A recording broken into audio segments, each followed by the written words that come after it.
The stars looked different from here. Captain Jung Kim stood at the wide viewing window of the Earth ship Horizon watching unfamiliar constellations drift by.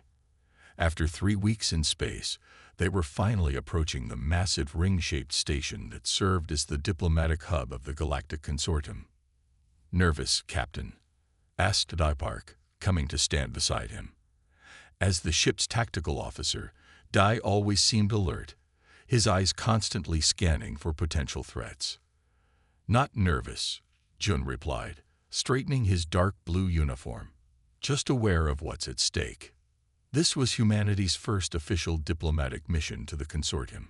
3 months ago, alien ships had appeared in Earth's orbit, bringing news that humans were not alone in the galaxy. There was a vast community of intelligent species out there, and they wanted to talk. "Final approach in 10 minutes, Han Choi announced from his communications station. "The consortium has sent docking instructions." Dr. Su Li joined them at the window, her scientific curiosity evident in her wide eyes. "I can't believe we're the first humans to see their home station up close."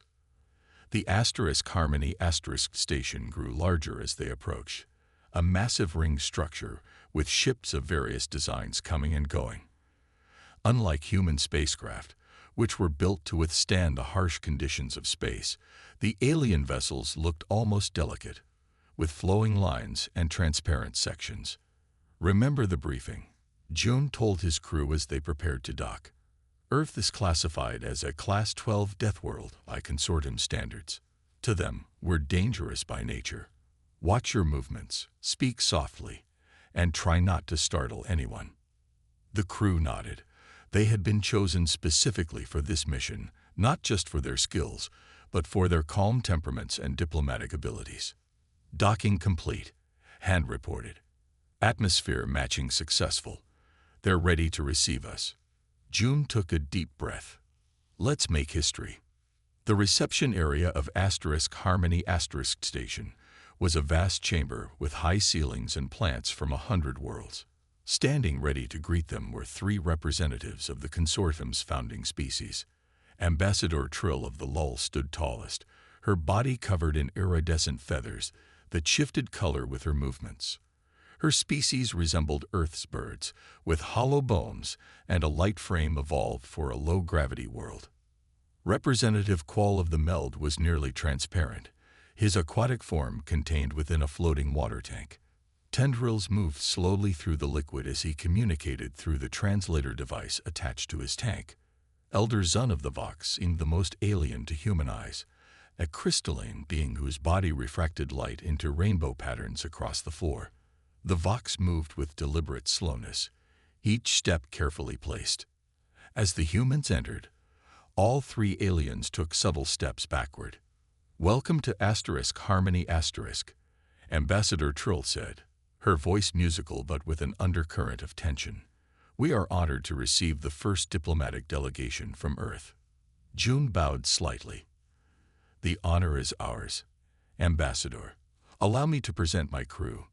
Tactical Officer Park, Communications Specialist Han Choi, and Xenobiologist Dr. Su Li." The aliens studied them with obvious caution. Consortium records had classified Earth as one of the most dangerous planets ever to produce intelligent life.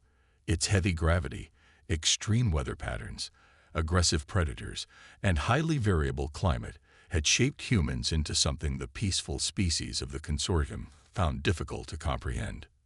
"Please, join us for a welcome ceremony," Elder Zun said, crystal body chiming softly with each word. "We have prepared accommodation suitable for your unique biology." The humans followed their hosts through corridors filled with diverse alien species, all of whom gave the humans a wide berth. Some stopped to stare, while others hurried away. "They're afraid of us," Han whispered to Sue. "Wouldn't you be?" she replied. "Look at how fragile they all seem." The welcome ceremony took place in a circular chamber with seating arranged for various body types. The humans were given sturdy chairs that looked comically overbuilt compared to the delicate furniture used by the other species. "Your species sleeps?" asked Ambassador Trill during the meal that followed, her feathers quivering in disbelief.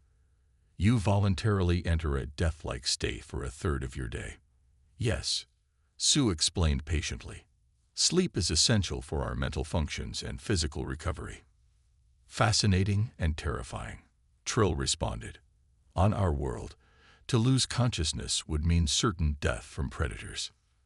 And you regularly consume plants containing toxins for pleasure, added Representative Quall, his translucent skin pulsing with concern as he watched June sip from a cup of coffee that had been specially prepared from Earth supplies.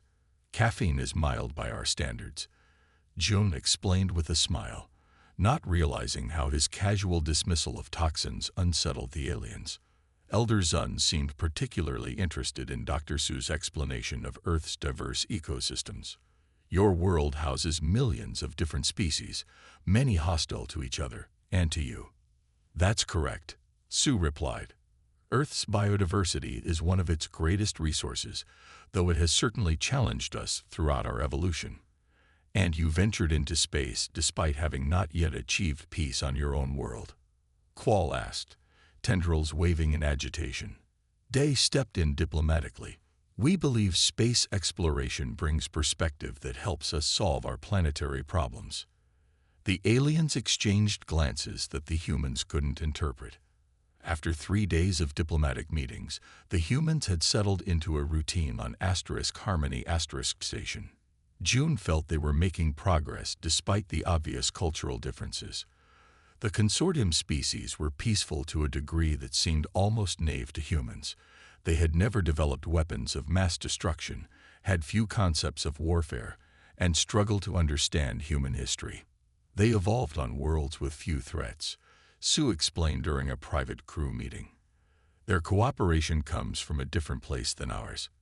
We cooperate to overcome dangers. They cooperate because conflict never offered advantages.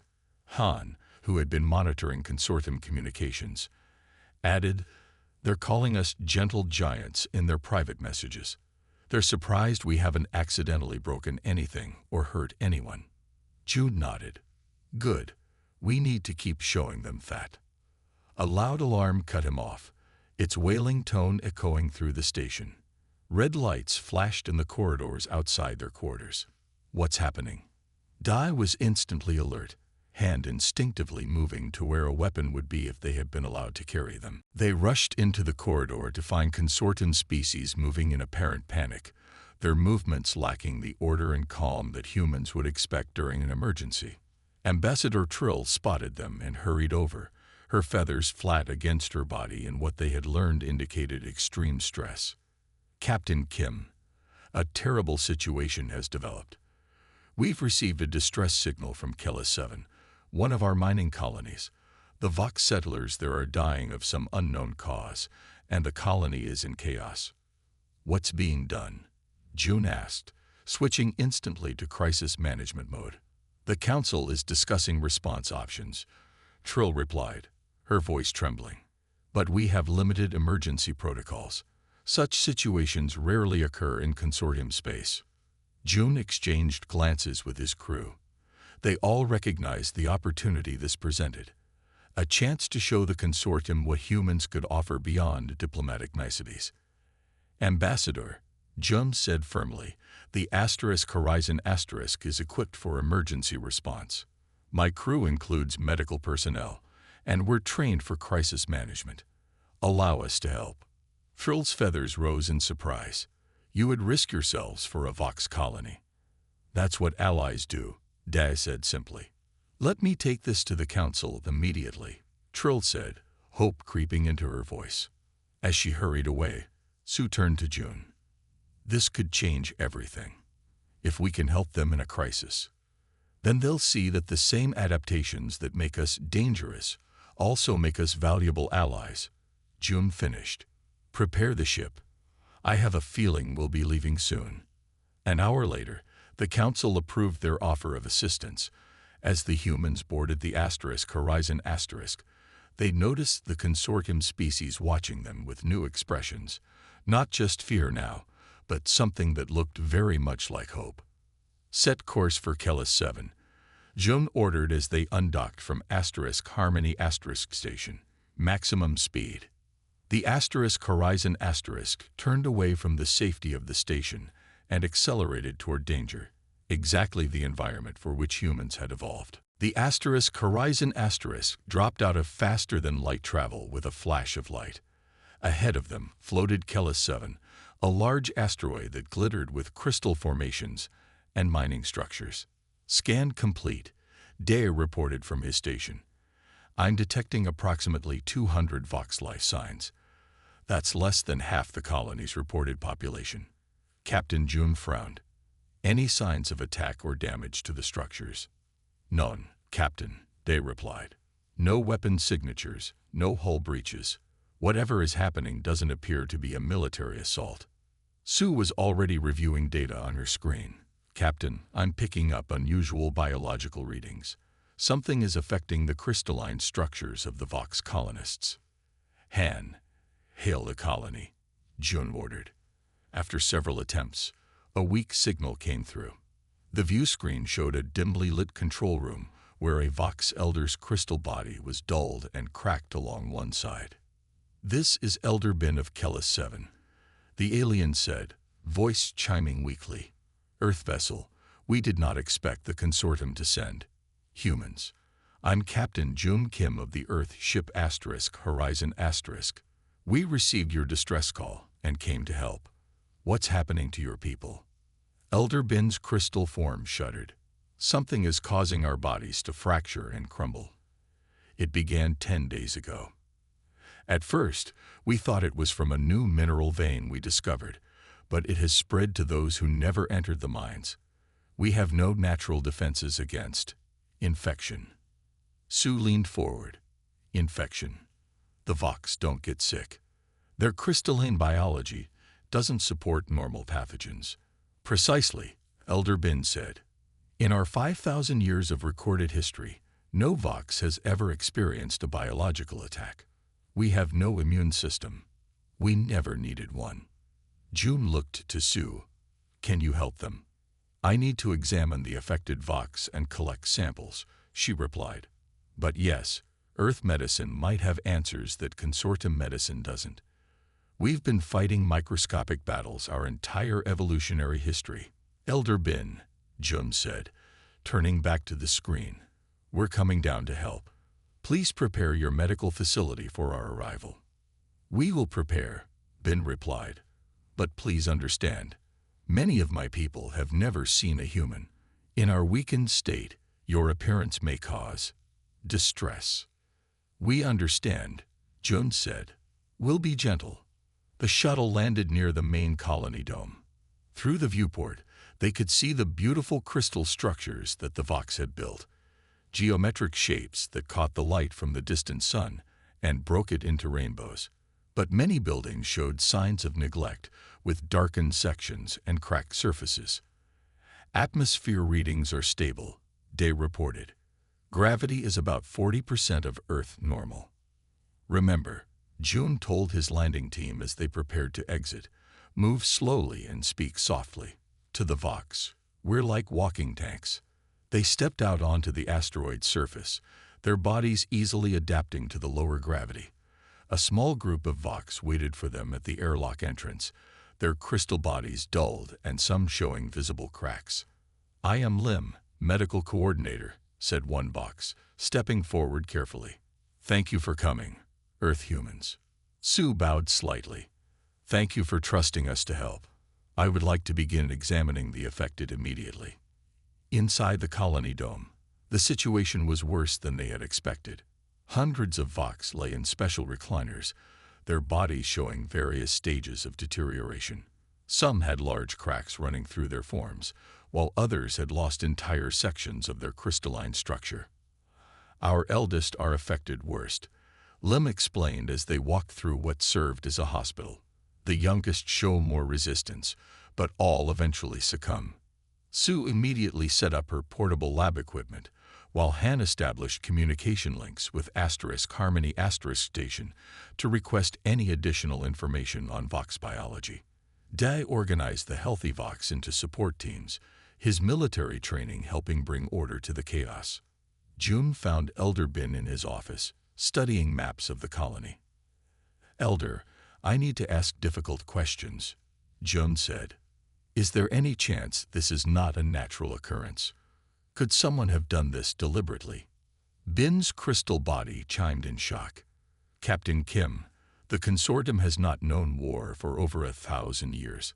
Who would attack a peaceful mining colony? Someone who wanted the mines for themselves, perhaps," Jun suggested. "Is there anything valuable here that others might want?" Bin was silent for a moment. "We recently discovered a new type of crystal deep in Section 12. It has unusual properties that could revolutionize consortium communication technology. But that information was reported only to the Council." Jun nodded slowly. "I'd like to examine that section of the mine." 3 days passed. Sue worked without rest, analyzing samples and testing treatments. The humans adapted easily to the crisis environment, working long hours that would have exhausted any consortium species. On the 4th day, Sue called an emergency meeting.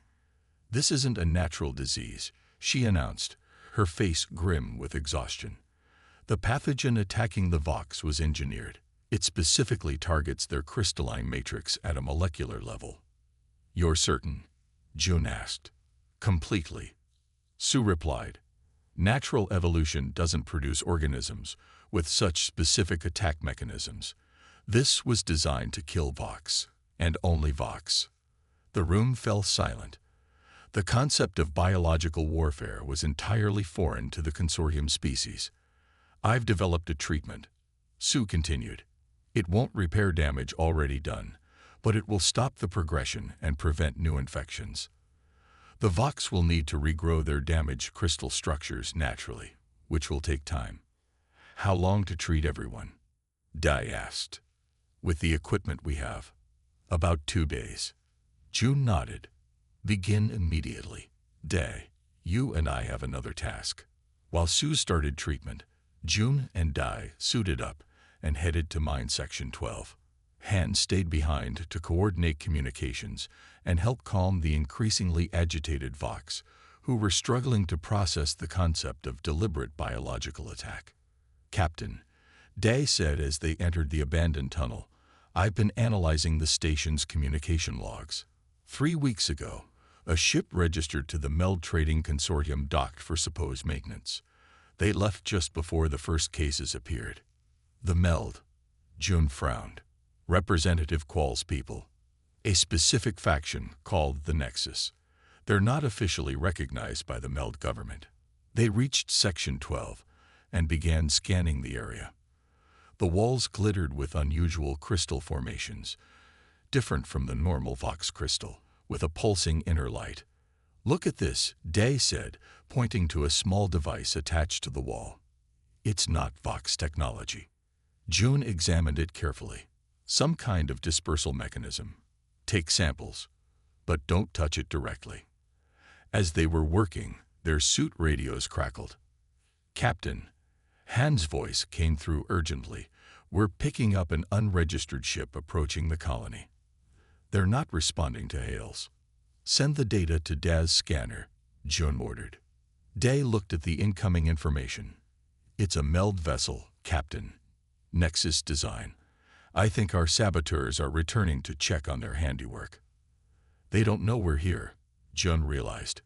"Han, keep the Horizon powered down. Let them think the colony is still in crisis with no outside help."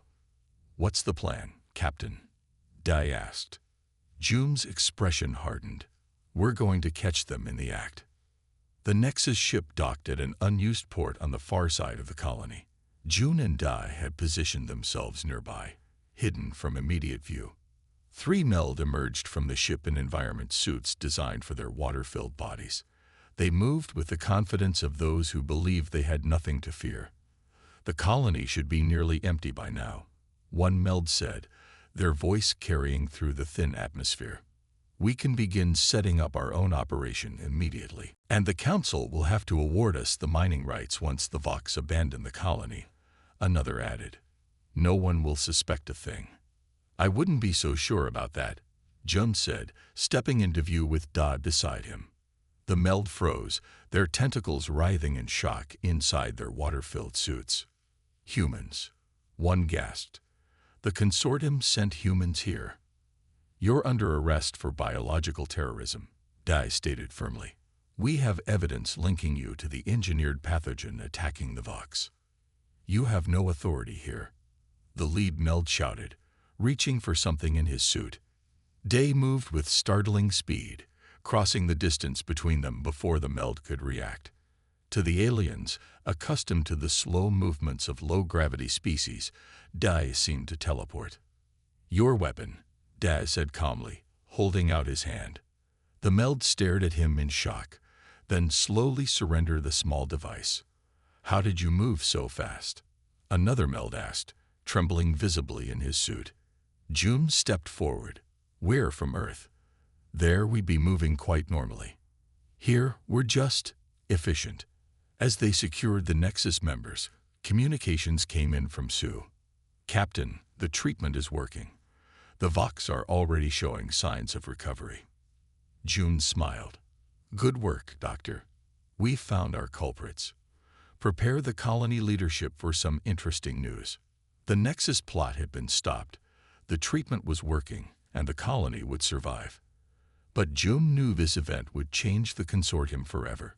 The peaceful aliens had just learned a harsh lesson about greed and violence, and about the unexpected value of having allies from a death world. Word spread quickly across the consortium about what happened at Kellis 7.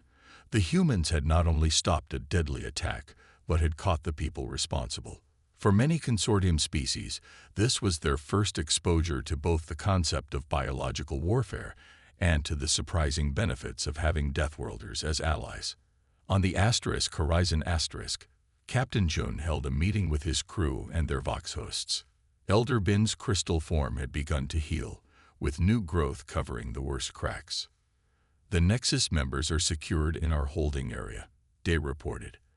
They've admitted to creating the pathogen specifically to drive the Vox from Kellis 7. But why?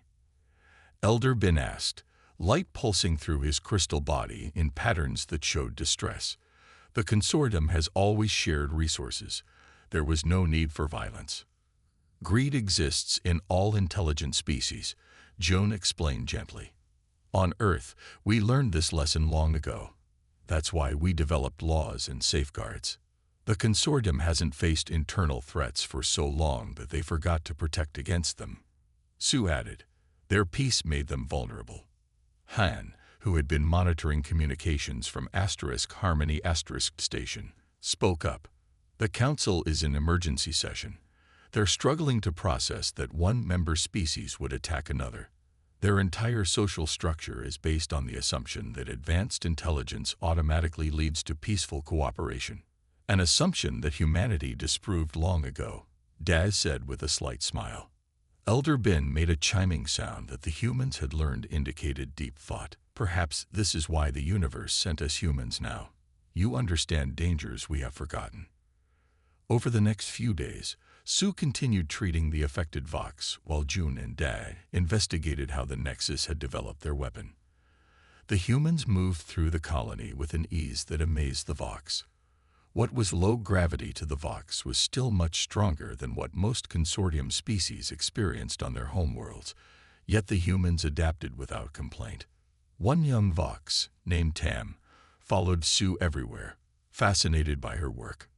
Your hands move so quickly, Tam observed as Sue prepared medicine. And you never rest. Sue smiled. Humans can go days without proper rest if necessary. On Earth, that ability often meant the difference between life and death. Is Earth truly as dangerous as the records say? Tam asked. With giant beasts and terrible storms and ground that shakes. All that and more, Sue replied. But it's also beautiful. The danger shaped us, made us adaptable. Where consortium species specialized for stable environments, we had to become generalists, ready for anything. Meanwhile, June and Day discovered a hidden laboratory in an abandoned section of the mines. Inside were notes and equipment that showed how the Nexus had developed their weapon. They studied Vox biology for months, Day said, examining the data. They knew exactly what they were doing. Take everything, June ordered. The consortium needs to see this. They need to understand what they're facing. As they worked, a message came from Han. Captain, we have a problem. 3 more Nexus ships have been detected heading toward Kellis 7. They'll be here in 6 hours. Jum's expression hardened. Gather the colony leadership. We need to prepare. In the colony's main hall, Jum addressed the gathered Vox. Their crystal bodies reflected light around the room, creating a beautiful but somber light show. 3 enemy ships are approaching, Jum announced. They likely don't know their people have been caught, or that we've treated the pathogen. We can use that surprise to our advantage. But what can we do? Elder Bin asked. We have no weapons, no defenses. The Vox have not fought a battle in thousands of years. You don't need to fight, Jum said firmly. My crew and I will handle this, but we need your help to set a trap. The plan was simple but effective. The Vox would appear to be in the final stages of evacuation, with many showing signs of the disease. The Horizon would hide on the far side of the asteroid. When the Nexus ships landed, expecting to find a dying colony, Jun and his crew would surprise them. Will this not be dangerous for you? Elder Bin asked Jun privately after the meeting.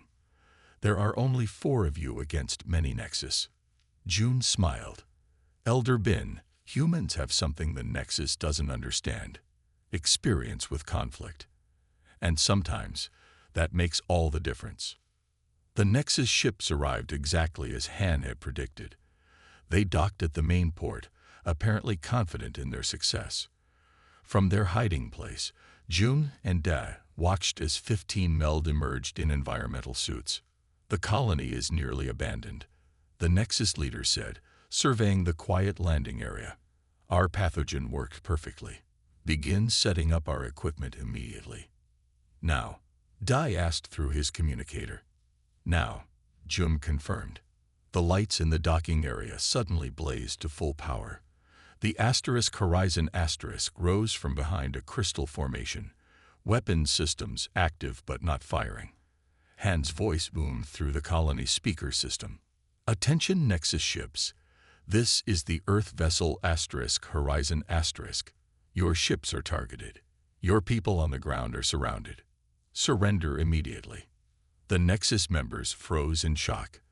They had never expected to find humans here, or to find the colony defended at all. This is impossible, the Nexus leader shouted. The pathogen should have been cured days ago, Sue said, stepping into view with several healthy Vox beside her. Earth medicine is quite advanced when it comes to fighting diseases. We've had a lot of practice. The leader reached for a weapon, but Day moved with stunning speed across the docking bay. To the Meld, evolved in water and used to the slow, graceful movements of their kind, Day's earthborn reflexes and muscle density made him appear almost supernatural. I wouldn't, Day said calmly, standing suddenly beside the leader and taking the weapon from his tentacle before he could fire it. The other Nexus members backed away, their water-filled suits sloshing with their agitated movements. Why aren't you affected by the atmospheric toxins? Another Nexus member asked, panic in his voice.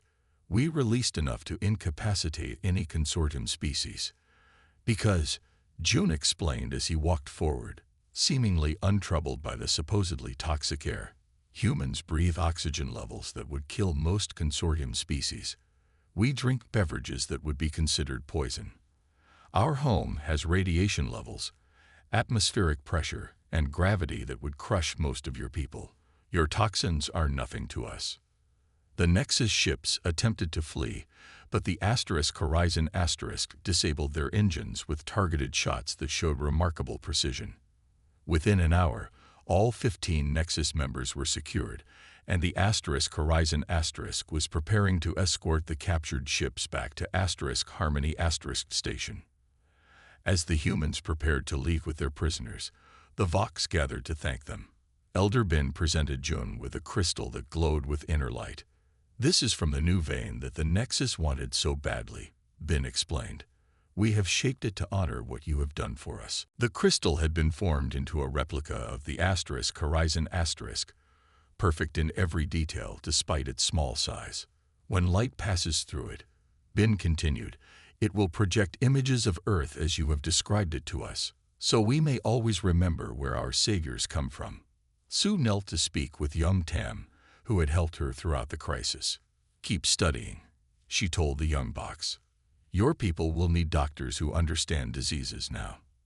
I will, Tam promised, his crystal form glinting with determination.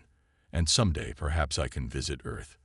I hope you will, Sue said with a smile, though they both knew the Vox physiology would make such a visit nearly impossible. Earth's gravity alone would shatter his crystal form.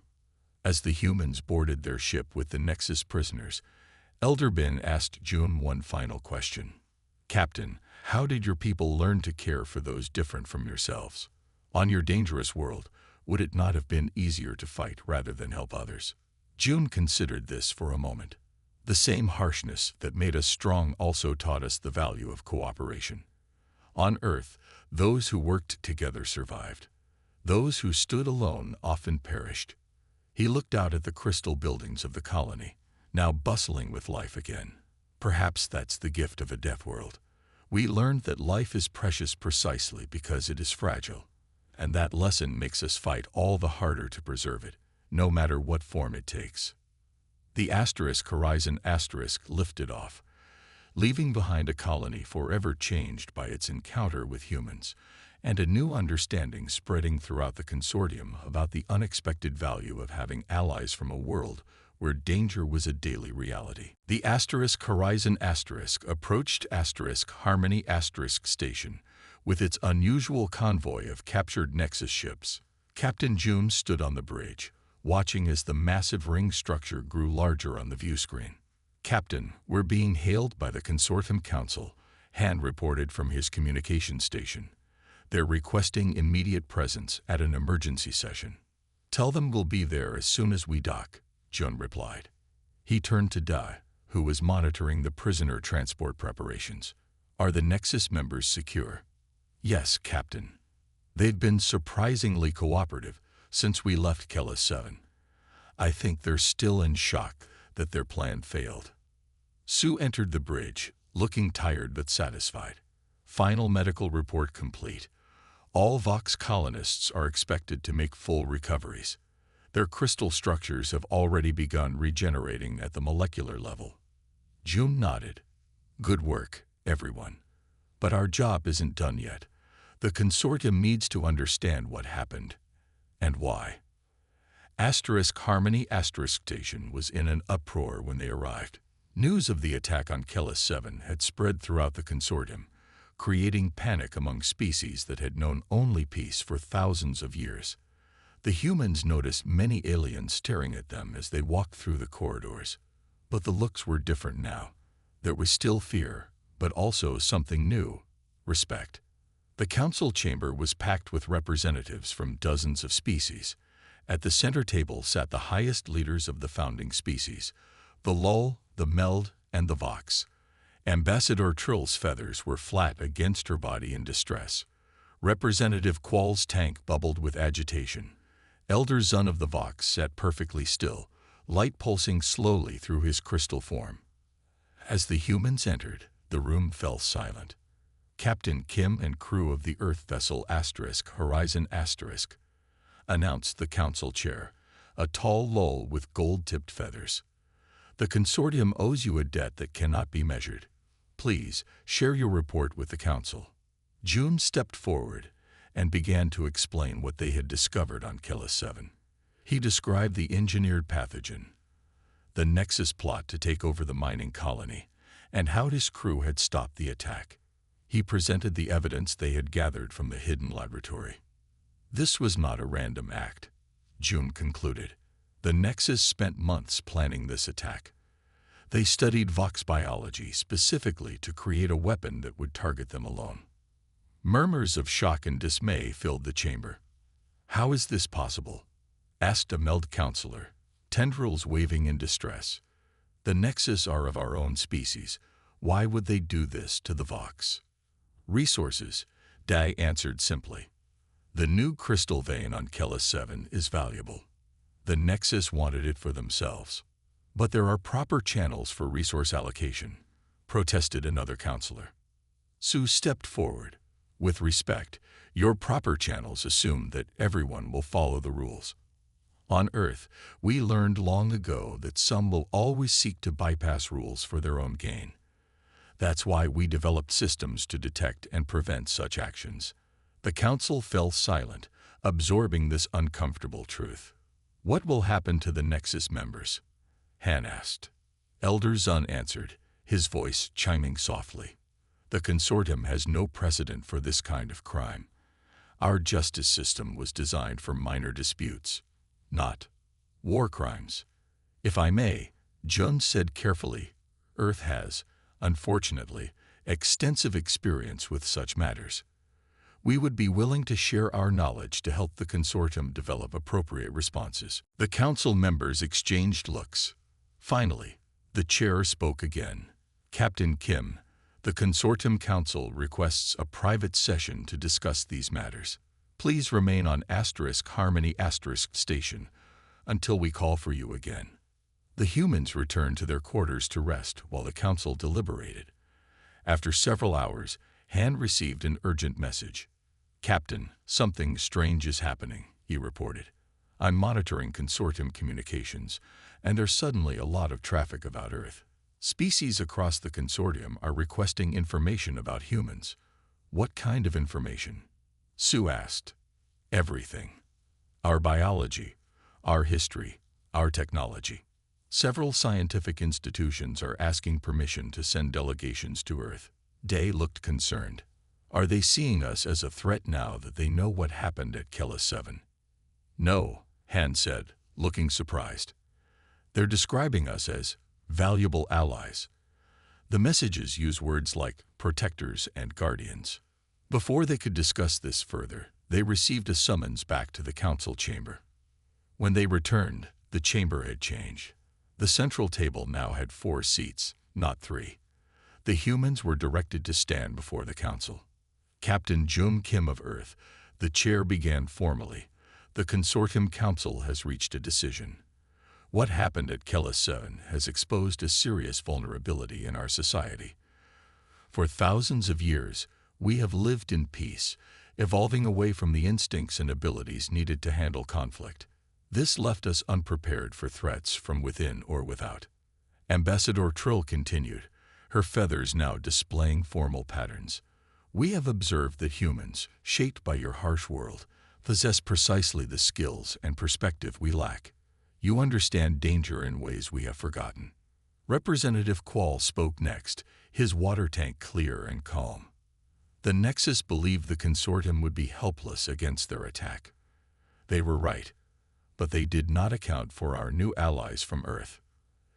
Elder Zun rose, light pulsing brightly through his crystal form. Therefore, the Consortium Council has voted unanimously to offer Earth full membership in the Galactic Consortium, with a special role as security advisors and emergency responders. Jun blinked in surprise. You want humans to be your protectors. We want humans to teach us how to protect ourselves, the chair clarified. And yes, to help us in emergencies that we are not equipped to handle alone. In exchange, we offer full access to consortium technology, resources, and knowledge.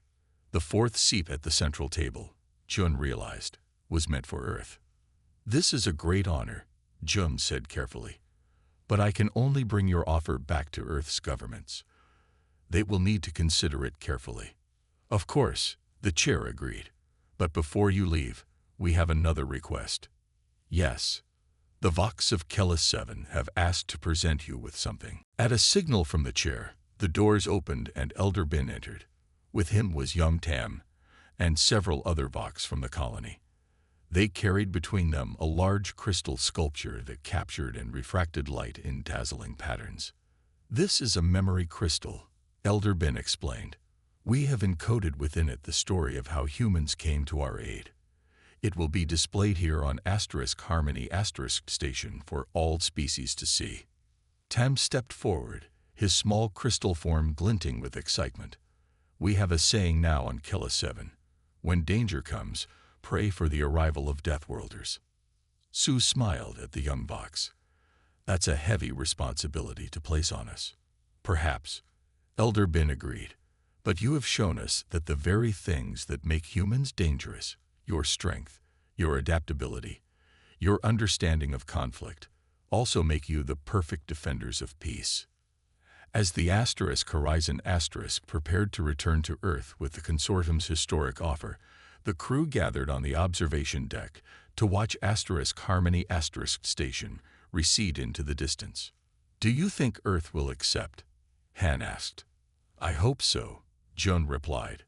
We have much to learn from each other. Dad looked thoughtful. It's strange. All our lives, we've thought of Earth as normal and expected other worlds to be like it. Now we discover that we're the odd ones in the galaxy, shaped by a world so harsh that it makes us unique. Sue smiled. Not odd, just different. Like Elder Ben said, diversity brings strength. The Consortium needs what Earth has to offer. And what's that, exactly? Han asked. Perspective, Joan answered. The understanding that comes from living on the edge of survival. The knowledge that peace isn't just the absence of conflict. It's something you must work to maintain. As the Horizon activated its faster-than-light drive, carrying news that would forever change Earth's place in the galaxy, Joan thought about how strange it was that humanity's harshest trials had prepared them for this moment. On Earth, they had sometimes seen their violent history and dangerous world as curses. Now, among the stars, these very things had become their greatest gifts to offer. The ship vanished into the darkness of space, leaving behind a Consortium forever changed by its encounter with the Deathworlders of Earth, beings who knew both the harshness of survival and the value of saving others.